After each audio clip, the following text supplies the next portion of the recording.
follow-up segment tonight, we have been following the pro-life group Live Action, which has conducted a number of undercover stings in abortion clinics and Planned Parenthood facilities across the country. At issue, are abortion providers engaging in gender-based procedures? That is, aborting a fetus if the mother doesn't want a girl, for example.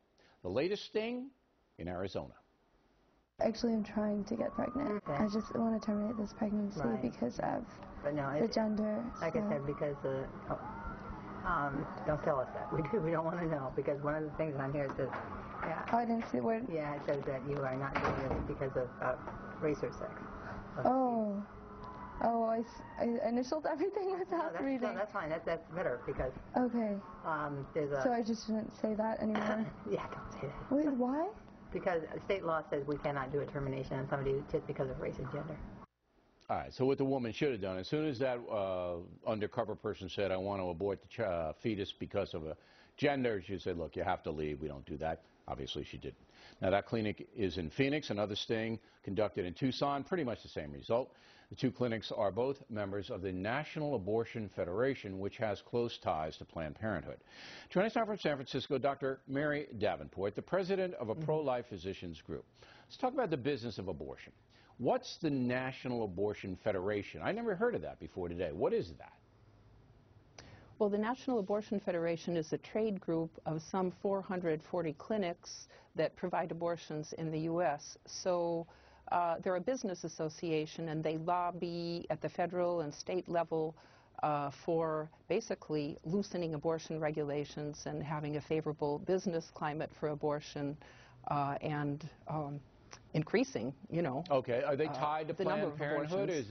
Do they work together? Planned Parenthood is a member of the National Abortion Federation. All right, as well as other clinics and individuals. The abortion industry, and that's what it is. I mean, I'm not, you know, it's an industry, has a lobbying group that goes to politicians and says, hey, lay off restrictions. Now, in 2008, according to the Guttmacher Institute, there were 1,201,000 abortions, in 200,000 abortions in the USA. It's a lot of abortions. Total money generated by the industry, $600 million a year. Is that about right? Or perhaps more than that. 9% of abortions are second trimester abortions, and they cost anywhere from $1,500 to $17,000 if they're very, very late abortions. So there are doctors in the United States. Somewhere in that neighborhood. It's always been quoted to me that most American doctors will not perform abortions. Is that true?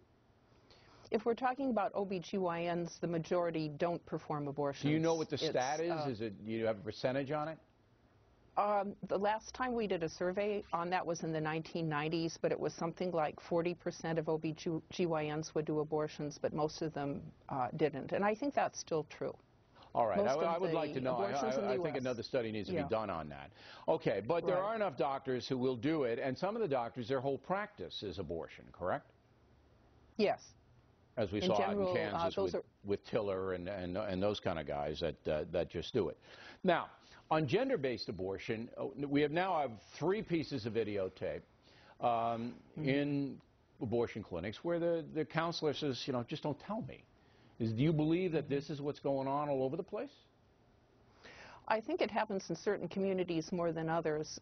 There have been some recent studies in San Francisco and also Vancouver, and in particular in certain ethnic groups, Indian Americans, some Chinese Americans, less so in other groups.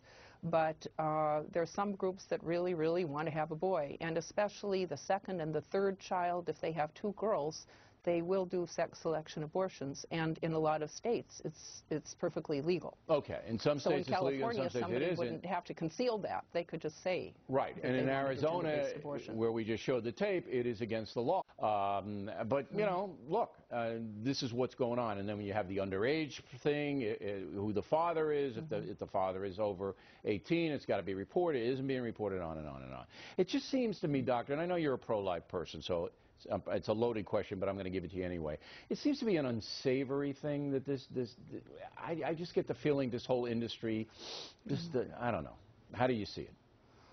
Well, the people that are in abortion clinics favor abortion at any stage of gestation, no matter what the reason. So they purport not to judge the woman for whatever she wants to do. And why don't you concur with that? Why don't you why don't you believe in unfettered abortion? You used to do abortions yourself. Why don't you believe in that? Quite a long time ago. Well, the main reason I object to abortion is the taking of a human life. And if you actually perform abortion, so you had a conversion there's no way you can get around that. You had a conversion along the way at some point? I did. I did. Was it a religious conversion or a medical conversion? No, it was a whole ethical, philosophical, religious conversion all across the board. But it actually arose from doing abortions when I really looked at what I was doing. All right, doctor. We appreciate it. Thanks very much. When we come